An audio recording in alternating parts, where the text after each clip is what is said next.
Hi, my name is Bridget McGrath from TahoePT.com, and today we're going to learn how to gain 6 to 14 inches on our vertical jump.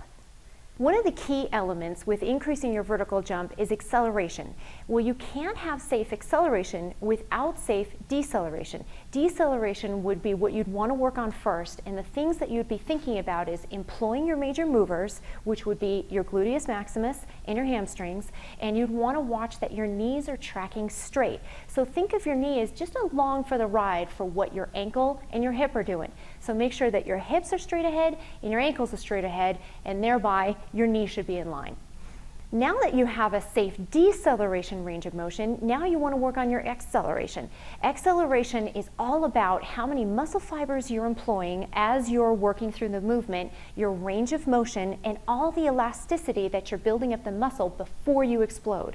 So you want to get a lot of range, build in a lot of elasticity, just like you would a rubber band, where you're building up the tension, and then releasing it, and the same thing will employ when you jump. Increasing that vertical leap would employ two regimens. You'd want to work on your speed, but you'd also want to work on your strength. Work on your strength first, then perfect your speed. During the strength phase of your training, you would want to work in squats and deadlifts. They're key to working your primary movers. While you're working on your squats and deadlifts, you'd want to employ a premise called compensatory acceleration. This would involve acceleration through the latter part of the movement. That part of your strength training will directly lead itself as a segue into your speed training. The speed phase of your training would involve plyometrics.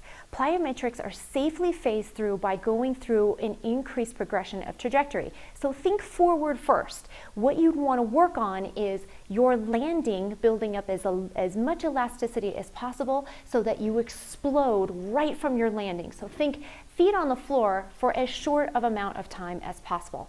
Think of that rubber band. Now that you've completed all of the training leading up to the vertical jump, let's talk about the vertical jump itself.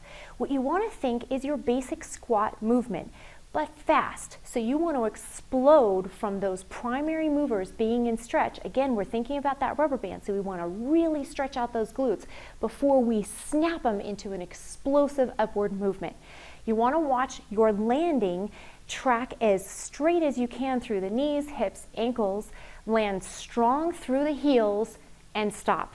So even though you're thinking about that explosiveness and getting off of the ground as soon as possible, we want to treat each jump as its own entity so that we can work on increasing that elasticity and that explosiveness through every single jump.